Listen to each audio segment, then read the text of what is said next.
Барлықтарыңызға қайырлы күн.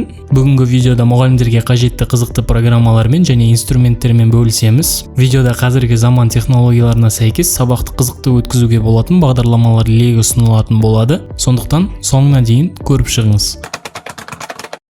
Ең бірінші инструмент ол FET Colorado Edu. Порталға кіру үшін Google іздемесінде FET деп жазу жеткілікті. Бірден айта кететін жайт, портал ағылшын тілінде, бірақ интерфейс ыңғайлылығының арқасында өзіңізге қажетті ақпараттарды оңай табуға болады. Ал егер ағылшын тілі сізге қатты қиындық тудыртып жатса, Google Chrome браузерінің қосымша аударма функциясын қосып қойыңыз.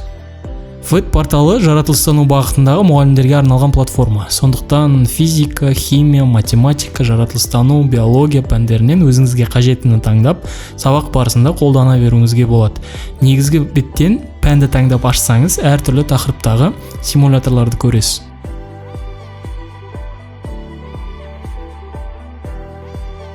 Мысал ретінде координата бойында сызылатын графиктер симуляторын қарастырайық. Ашылған бетте көріп отырғанымыздай, бізде квадраттық функцияның коэффициенттерін өзгерту мүмкіндігі бар.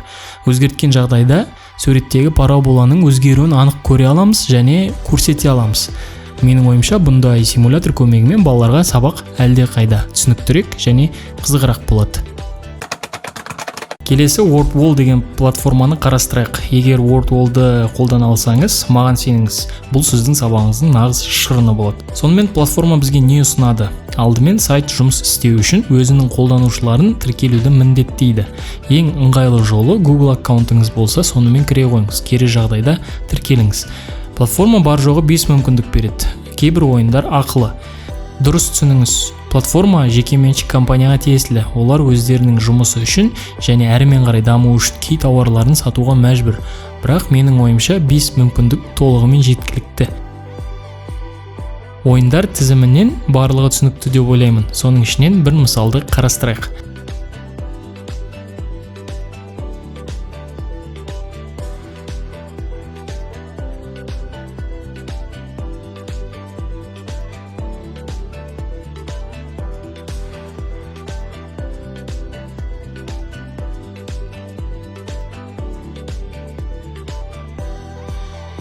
Байқасаңыздар, ойын деңгейі жеңіл болған секілді, сондықтан қосымша баптаулардан өзгерістер енгізейік.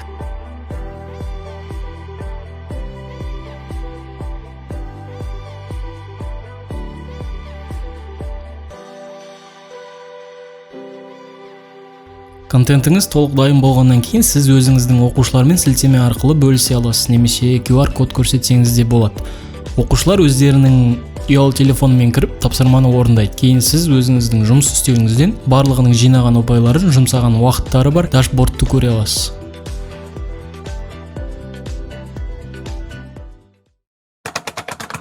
Үшінші біздің ұсынатын қосымша программа ClassPoint деп аталады. ClassPoint PowerPoint бағдарламасына қосымша кіріспе болып табылады. ClassPoint In сайтына кіріп, тіркеліп, тегін жүктеп ала аласыз.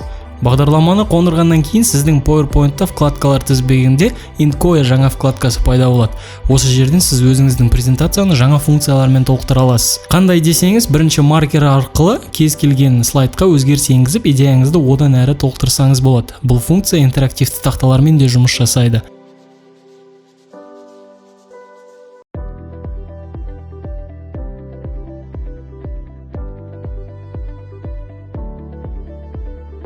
Екінші, өзіңіздің студенттерге бірегей код арқылы сіздің слайдқа қосылуға мүмкіндік беріңіз.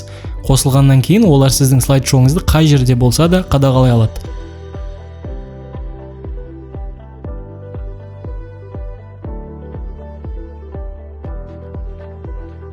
Интерактивті сауалнама құралдарының көмегімен сіз кез келген слайдтарды сұрақтарға оңай айналдыра аласыз. Слайд-шоу кезінде сұрақтар түймесі басылады, әр студент өз құрылғысымен жауаптарын жібереді.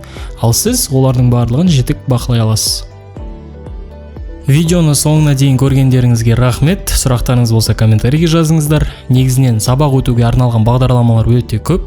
Егер осы видео қаралым жинап қызық болып жатса, басқалармен де бөлісетін боламыз. Ал әр қосымшаға толық түсіндірме қажет болса, оны да жасауға дайынбыз. Арнаға тіркеліңіздер. Көп рахмет.